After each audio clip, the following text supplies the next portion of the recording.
How's everybody doing today? This is Thursday morning before the big opening day of Keeneland that we live for, the Spring Meet at Keeneland 2016. So let's dive right into it.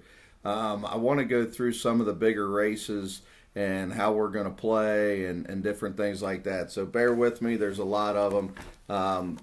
But as we start the Keeneland, first big race is the sixth race Saturday, the Central Bank Ashland. There's really not a whole lot to talk about in here. Everybody can see that it's a three filly race. Catherine Sophia has been such a freak lately, has the recency edge on the other two. So I would suggest, because the other races are so tough, just going ahead and singling her or not playing and just passing. I'm not saying that Rachel's Valentina can't win and Karen Maria can't win.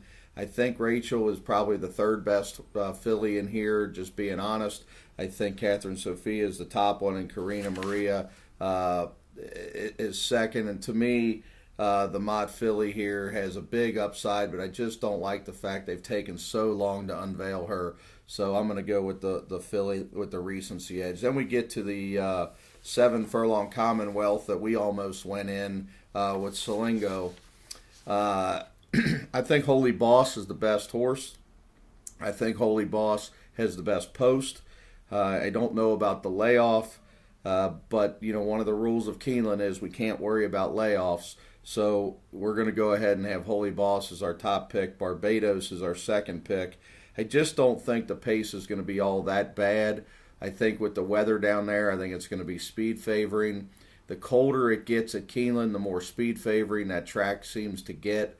Ready for Rye, just don't think is good enough to win this race. I think Ready for Rye will go to the lead with JJ. I think Holy Boss will sit second. I think Barbados will sit just a little bit further back. I think Amy's Flatter's got a big chance in there. I think the only way that the far rights clearly now is My Lutz and Viva Majorcas of the world can win is if the race just somehow totally collapses and for some reason Florence Giroux goes up and pressures Ready for Rye and they go in 44 for 7, then something's going to collapse and something crazy could happen in there. But I think that's a pretty logical race. I'm going to take the 6, 9, 10 in most of my bets and more with just the 9, but 6, 9, 10. Amy's Flatter has a chance in there, and I want a little bit of a price for us in there. Okay, now we get to the turf sprint, the Shakertown. Look, undrafted's probably going to be second or third. He always runs second or third. I don't think he can get up going this distance, especially on a softer turf course.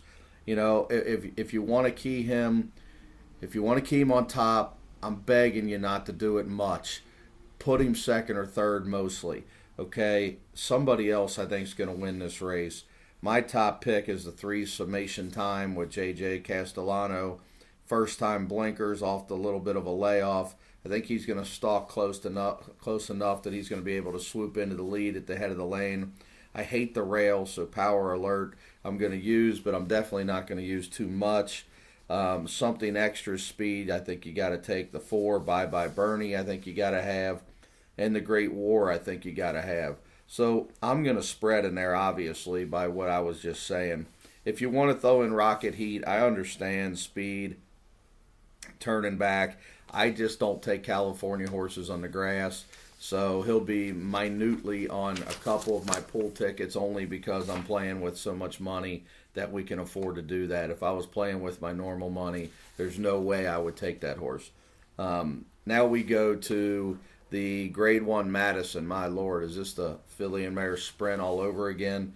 My Lord, what a race this is. Now, we were told Convorting did not get on the plane and scratched, so I'm not going to consider Convorting in these videos. I'm going to go straight to Enchanting Lady for Bob Baffert on the outside. I think she's going to be able to stalk second or third, and I think she's going to be a good price.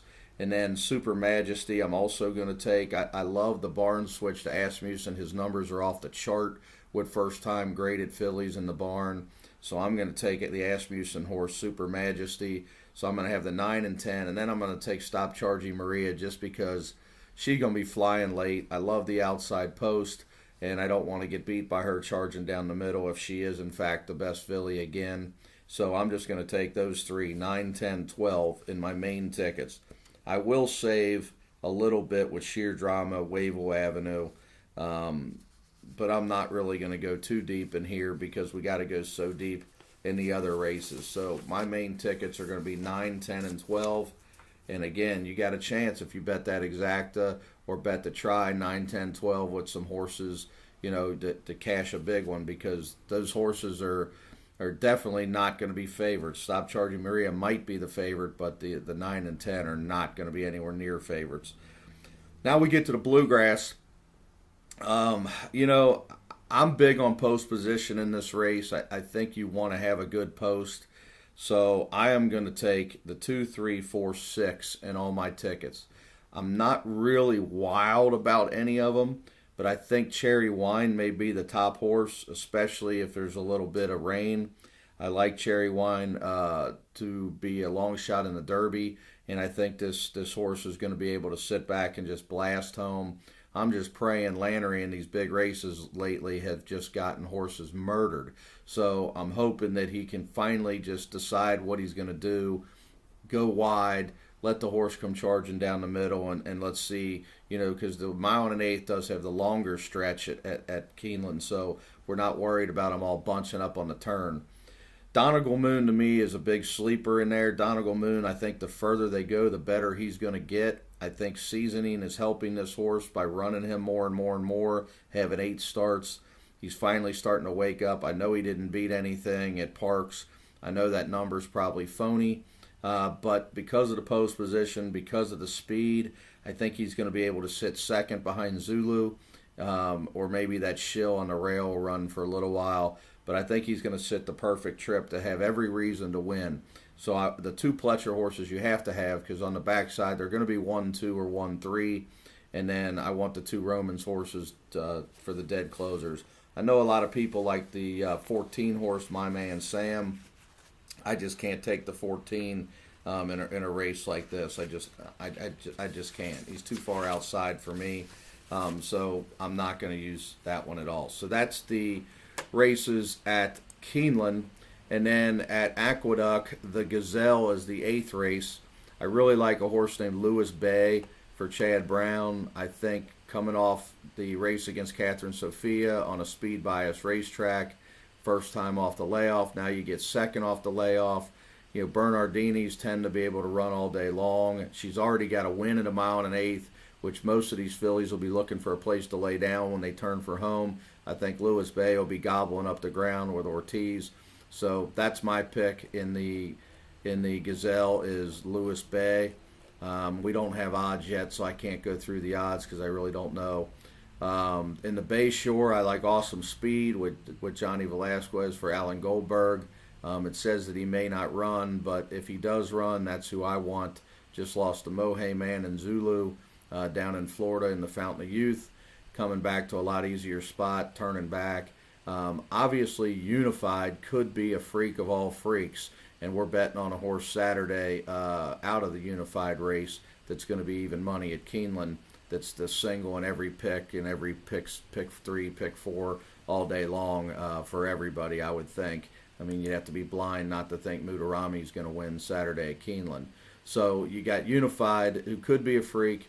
I'm betting that maybe he's not a freak and that he just freaked on that day. So I'm going to go ahead and take him as my second choice and try to beat him with Awesome Speed. And I think Awesome Speed has every rhyme or reason to turn back and win that race. Now we get to the woods. Shagolf's got a big chance from the rail. That's a great post for him to be able to either try to go straight to the lead or sit second or third. Adventist has a perfect post. I actually bet on Adventist last time, so I'm not real wild about him this time. Had no excuse last time at all for anybody that plays trips. There's no way that horse had any excuse. Flexibility's got a chance. Matt King Cole's got a chance. Got big numbers, but I'm not sure who he's beat, and he's going to have to go wire to wire. And I'm not sure he's going to be able to go wire to wire. And the horse that I like the best is the Pletcher horse, Outwork for Rapoli. Second time routing. I think this horse was meant to be a star from day one, and I think he's going to come into his own. I don't think he's a Derby horse, frankly, just because I don't think he's got enough seasoning. But if he wins this race professionally and runs a big number, then we're going to have to change our mind on that. But for today, for Saturday at the Wood Memorial, I think this horse is going to sit second. I think he's going to run right by him. And I think he's going to show how good he is. And then it's also going to show us how good Destin is, because if this horse doesn't run well, then we're going to know. So I don't know which race is going to go first, but at least at the end of the night, we're going to know. Unfortunately, it's not going to help our bank accounts. But those are the main races at Aqueduct. I know the Carter Handicap also is next. And the Carter Handicap I liked a little bit. I think they're going to be a little bit of sleepers. Calculator and Anchor Down. I think Calculator's sitting on a big one, shipping in from California for Peter Miller. And then Anchor Down ran a really big rag number last time, and obviously a good buyer at 100, and Briz at 100. So I think one of those two horses may get the jump on Saludos Amigos. There's too much speed in here, I think. I think Majestic Affair and Dad's Cap and Green Grotto, I think they're all going to kill each other going 7 furlongs. They may even try to rate Dad's Caps with Irad going on instead of his brother, who tends to send everything. So maybe they'll let Green Grotto go and then hope he comes back, which I think he will. And then Anchor Down will sit right in the perfect catbird seat with Calculator coming late. So that's the way I look at the Saturday card. Hopefully you guys all have a plan. Now remember, at Keeneland, we bet pick 4s and we bet straight. If you got a smaller budget, you bet pick 3s and bet straight. That's all you need to do at Keeneland. You don't need to run around betting exactas and tries and stuff like that. I'm just not a big believer in that. I think you can really get some nice rolling doubles if you're a small player. I know a lot of small players ask me what to play all the time.